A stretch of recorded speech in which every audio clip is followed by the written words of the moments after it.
सवाल नंबर 26। एक माली के पास 1000 पौधा है। इन पौधों को वह इस प्रकार लगाना चाहता है कि पंक्तियों की संख्या और कॉलमों की संख्या समान रहे। इसके लिए कम से कम पौधों की संख्या ज्ञात कीजिए जिसकी उसे आवश्यकता हो। ठीक है, देखिए सवाल नंबर 26 में क्या कह रहा है, इसको पहले आप समझ लीजिए। ठीक है, उसके बाद सवाल को बनाइएगा। सवाल में आपको बोला है पंक्ति, कॉलम। तो पंक्ति किसे कहते हैं, कॉलम किसे कहते हैं, ये समझ लीजिए। देखिए अगर इस रूप में हो तो ये पंक्ति है। ठीक है, अगर सीधा हो इस तरह से तो इसको बोलते हैं कॉलम, ये कॉलम है। और इस तरह से अगर है तो इसको बोलते हैं पंक्ति।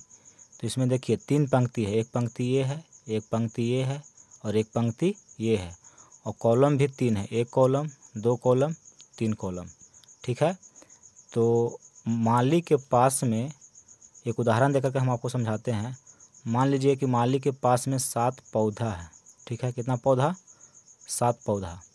और माली इस पौधा को इस प्रकार लगाना चाहता है कि जितनी पंक्तियों की संख्या हो उतना ही कॉलमों की संख्या हो।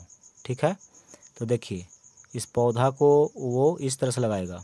एक पौधा यहाँ पे लगाया, एक पौधा यहाँ लगाया, एक पौधा यहाँ लगाया। ठीक है, 3 पौधा। फिर देखिए एक पौधा, एक पौधा, एक पौधा। ठीक है, 3 और 3 6 पौधा लग गया, एक पौधा यहाँ पे लग गया। तो माली जो है वो चाहता है कि जितनी पंक्ति हो उतना ही कॉलम हो।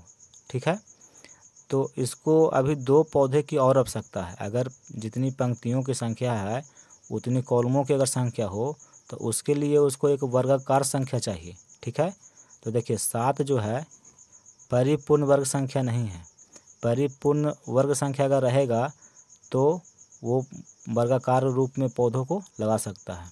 ठीक है, तो 7 है तो 7 पौधा तो लग गया। अभी इसको 2 पौधे की और ज़रूरत है। अगर 2 पौधा इसके पास और रहेगा तो देखिए जितनी पंक्ति है उतना ही कॉलम है। ठीक है, एक पंक्ति, 2 पंक्ति, 3 पंक्ति। तो देखिए 3 कॉलम भी है, 1 2 3। तो इसके पास 7 ही पौधे थे। तो इसको इस रूप में पौधा लगाने के लिए कितने पौधों की आवश्यकता पड़ी, तो देखिए 2 पौधों की। तो ये 2 पौधा कैसे निकला, तो देखिए 7 पौधा इसके पास था, ये पूर्ण वर्ग संख्या नहीं है। तो इसको चाहिए पूर्ण वर्ग संख्या, यानी कि 7 के बाद में कौन पूर्ण वर्ग संख्या है, 9 है। तो सवाल में यही आपको कह रहा है कि माली के पास में 1000 पौधा है और इसको वो पंक्तियों की संख्या, जितनी पंक्तियों की संख्या उतना ही कॉलमों की संख्या है, इस रूप में लगाना चाहता है, यानी कि वो वर्गाकार रूप में लगाना चाहता है। ठीक है, तो पौधों की संख्या भी क्या होनी चाहिए, परिपूर्ण वर्ग संख्या होनी चाहिए। और 1000 परिपूर्ण वर्ग संख्या नहीं है। तो कह रहा है कि मालिक को और कितने पौधों की आवश्यकता है, यानी कि कितना पौधा और इसको चाहिए ताकि वो इस रूप में लगाया जा सके। तो देखिए सबसे पहले मान लेंगे कि पंक्तियों की संख्या x, तो कॉलमों की संख्या भी x हो जाएगी, क्योंकि पंक्तियों की संख्या और कॉलमों की संख्या दोनों बराबर है। तो देखिए पंक्तियों की संख्या 1 पंक्ति, 2 पंक्ति, 3 पंक्ति और उतना ही कॉलम है। तो इसको अगर गुना करेंगे तो x² होगा, यानी कि ये जो संख्या है ये परिपूर्ण वर्ग संख्या है। ठीक है, परिपूर्ण वर्ग संख्या। लेकिन जो उसके पास पौधा है 1000, ये परिपूर्ण वर्ग संख्या नहीं है, यानी कि इससे बड़ी होनी चाहिए x² का मान, यानी कि इससे ठीक बड़ी जो परिपूर्ण वर्ग संख्या है उसको आप निकालिए। तो देखिए इसको हम निकालने के लिए हम आपको बताए हैं कि जो संख्या दिया हुआ रहेगा इसका आप वर्गमूल निकालिए और शेषफल माइनस में निकालिएगा। ठीक है, जितना माइनस में आएगा उतना इसमें जोड़ देंगे तो इसका आगे वाला परिपूर्ण वर्ग संख्या निकल जाती है। ठीक है, यहाँ देखिए सवाल नंबर 26। पहले तो हम मान लेंगे कि माना पंक्तियों की संख्या, पंक्तियों की संख्या x, तो कॉलमों की संख्या क्या होगी, कॉलमों की संख्या। सवाल में कहता है कि जितनी पंक्ति उतना ही कॉलम है, तो अगर पंक्ति x है तो कॉलम भी x। ठीक है, तो देखिए पौधों की संख्या, तो अगर इस रूप में ये लगाना चाहता है कि जितनी पंक्ति हो उतना ही कॉलम हो, यानी कि वर्गाकार रूप में लगाना चाहता है, तो इसके लिए परिपूर्ण वर्ग संख्या इसको चाहिए। तो देखिए कुल पौधों की संख्या कैसे निकलेगी, तो जितनी पंक्ति है उतना ही कॉलम है, यानी कि x²। इतना पौधों की ज़रूरत है, ठीक है। और ये क्या है, तो एक पूर्ण वर्ग संख्या है, पूर्ण वर्ग संख्या है, ठीक है। देखिए लेकिन यहाँ लिखिएगा, लेकिन 1000 पूर्ण वर्ग संख्या नहीं है, पूर्ण वर्ग संख्या नहीं है, ठीक है। तो पहले हम इसका वर्गमूल ज्ञात करेंगे। देखिए 1000 का वर्गमूल हम निकाल लेंगे, 3 तिया 9, 10 में से 9 घटाएंगे 1, 3 और 3 6, डबल जीरो है, यहाँ पे डबल जीरो उतार दिए। अब देखिए इसकी आगे वाली परिपूर्ण वर्ग संख्या निकालना है, तो शेषफल हम माइनस में निकालेंगे, यानी कि यहाँ पे जो संख्या निकालेंगे लिखेंगे वो इससे बड़ी होनी चाहिए। तो 1 अगर लगाएंगे तो इससे यहाँ पे छोटी हो जाएगी, ठीक है। तो फिर शेषफल आ जाएगा प्लस में, हमको माइनस में लाना है, यहाँ 2 लिखेंगे, यहाँ भी 2 लिखेंगे। तो देखिए 62 को 2 से गुना करिए, 2 दूनी का 4 और 2 छक 12, ठीक है। देखिए नीचे बड़ा है और ऊपर में छोटा है, घटाइए।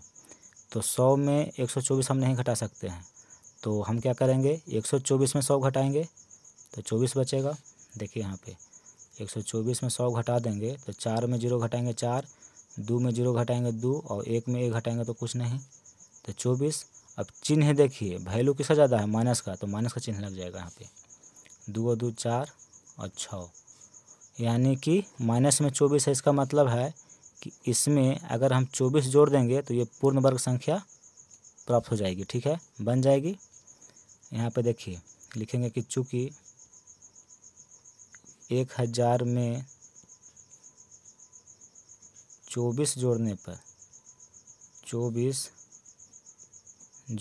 पर योगफल पूर्ण वर्ग संख्या प्राप्त होगी, पूर्ण वर्ग संख्या प्राप्त होगी, ठीक है। तो संख्या को निकालिए, पूर्ण वर्ग संख्या 1000 है और इसमें हम 24 को जोड़ देंगे तो 1024, यानी कि माली को कुल पौधों की आवश्यकता कितनी है, 1024 है, ठीक है। अगर 1024 पौधा उसके पास रहेगा तो वो जितनी पंक्ति उतना ही कॉलम इस रूप में पौधों को लगा सकता है। तो देखिए माली के पास पहले से 1000 पौधा है, तो सवाल में कहा था कि माली को और कितने पौधे की आवश्यकता है कम से कम, तो टोटल उसको ज़रूरत है 1024 और पहले से उसके पास 1000 है, तो और कितना चाहिए, यानी कि 24 पौधा और चाहिए उसको। तो देखिए यहाँ पे कैसे निकालेंगे, तो यहाँ लिखेंगे आवश्यक